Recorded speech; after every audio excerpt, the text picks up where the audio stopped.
Boker Tov. Parshas Mishpatim. All about laws. But this one's a simple one. It's a tale of a Hasidic master who was teaching and said that everything that God created is for a reason, for a purpose, and has its time and place.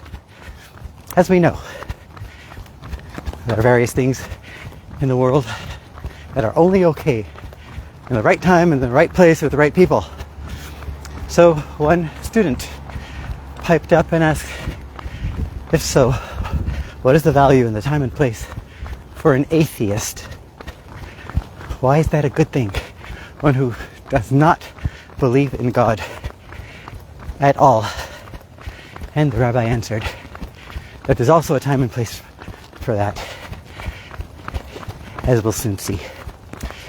If I remember the answer, if I remember to answer it at the end of this broadcast.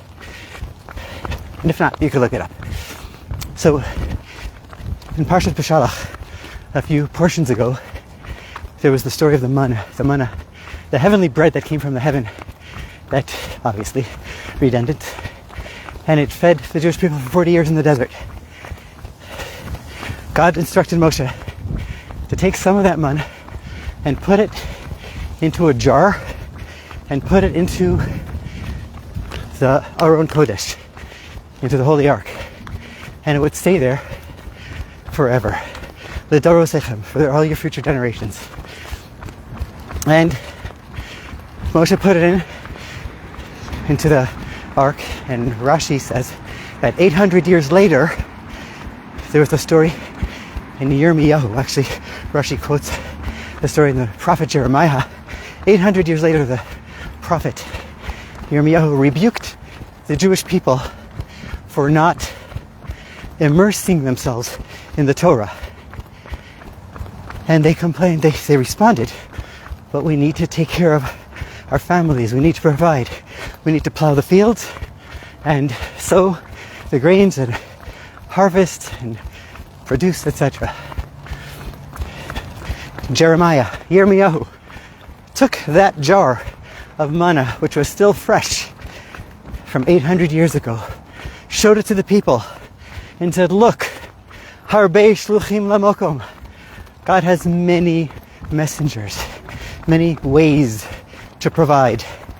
The Jewish people were 40 years in the desert, and they were sustained and satiated by this heavenly bread. If you just immerse yourself in the Torah like they did, you too will be sustained, is what Yirmiyahu said. Well, hearing that, one might consider that if somebody just studies Torah all day, that's fine, doesn't need to do anything, doesn't need to make a vessel to contain the blessings from God, which may be erroneous. But fast forward to this week's Torah portion. We have this parsha in Mishpatim, one of the simplest laws, many more complicated laws, all the civil laws of even the American judicial system. Most of them come from this week's Torah portion. So, one of the simplest laws, it says, Im kesef talva es ami. Literally translated, if you will lend money to my nation. And the Torah goes on and explains various laws regarding lending money to your brethren. Rashi comments on this and says the word im usually means if. But Rabbi Yishmael Omer, Rashi is quoting a midrash or a Talmud actually, and says Rabbi Yishmael says there are three ims. There are three times in the Torah where the word im, if, doesn't mean if. Rather, it means when. It's an instruction to do it, and when you do it, this is how you should do it. So Rabbi Yishmael says that this im means when, it doesn't mean if. Meaning to say that if there's an obligation to lend someone in need money, it's not optional. It's not if you will lend, but it's when you will lend. The Rabbi in Likutei Sichos, in his book, volume 11, number 2, of this parsha asks why we know the rules of Rashi. The Rabbi explained and demonstrated that Rashi has certain principles by which he teaches. And as a rule, he doesn't quote a source, a person, unless there's a reason, unless it clarifies something, and without knowing who said it, you won't appreciate it or won't understand it to its fullest. So the Rabbi asks, why now did Rashi quote Rabbi Yishmael to tell us about this law that when instead of if? So the Rabbi goes on and teaches us that there's another independent but related Talmudic debate between Rabbi Yishmael and Rabbi Shimon Bar Yochai.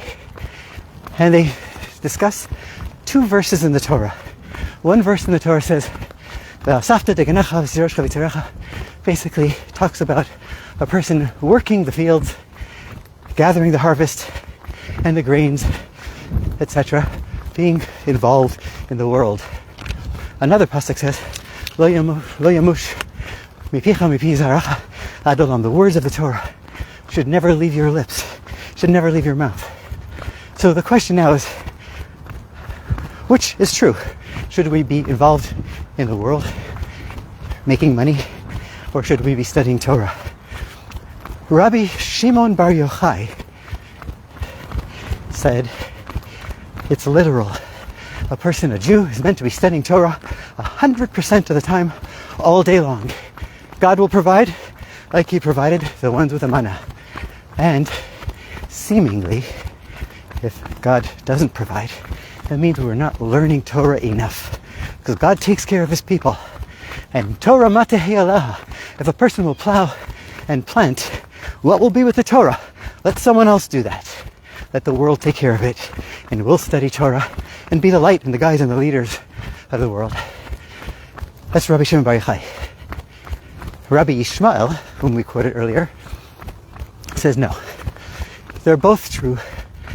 They both, in sequence, we need to study Torah, we need to provide for our families and work in this, live a natural life, not rely on miracles, go to work and provide for our families. And whenever we can, we study Torah. A little bit in the morning, a little bit at night, something in the middle. Whenever you're able to, you study Torah. That's what Rabbi Yishmael says. So that's the debate, and that's the conclusion that the two people come to.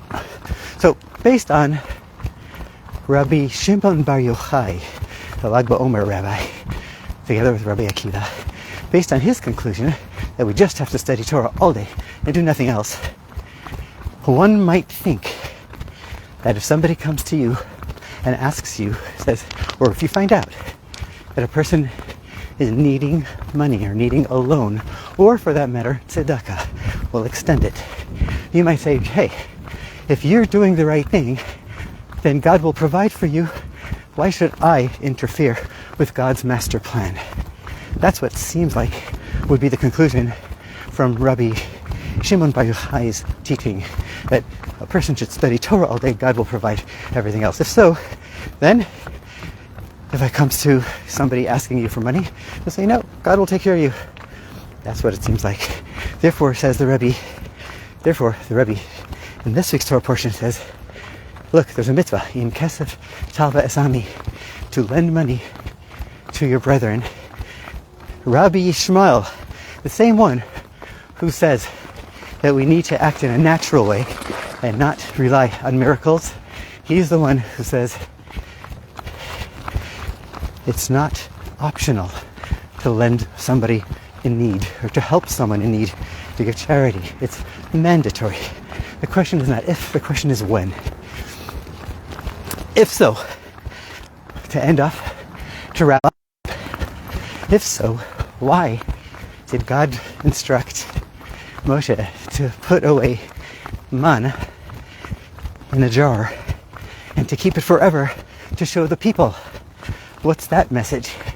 If it's not that God will provide, you just study Torah. Says the Rabbi, the reason for the manna to be in a jar for all future generations it's still there somewhere today, we just have to find it, is for us to know that although, and even though we work to make a living, we work hard, and we produce, and we use our natural resources to produce the sustenance that we need from the ground and from our work, we should always keep in mind, be cognizant that it's really all man from heaven. Everything we have is straight from God. It's God giving us his blessings directly. Without the manna from heaven, we would have nothing, no matter how hard we try. That's the story for today. Last week, just to clarify, I'm done with the talk, but I'm just going to clarify for anybody who cares. Last week, I recommitted to doing the Lakota Sichos project. It's an 8-year program, which they're studying two parshas a day from the Rabbi's teachings.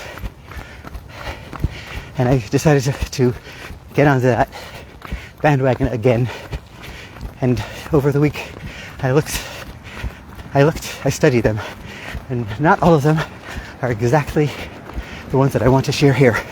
So I'm still committed to the idea, to teaching a thought from the Rabbi, but maybe from the previous years like this one was. This teaching now is from a few years ago, maybe 2 years ago, instead of this year's. So I'm just going to continue, God willing, finding the ones that talk to me the most and share them with you. God bless you. Have a good Shabbos and a good week. All the best.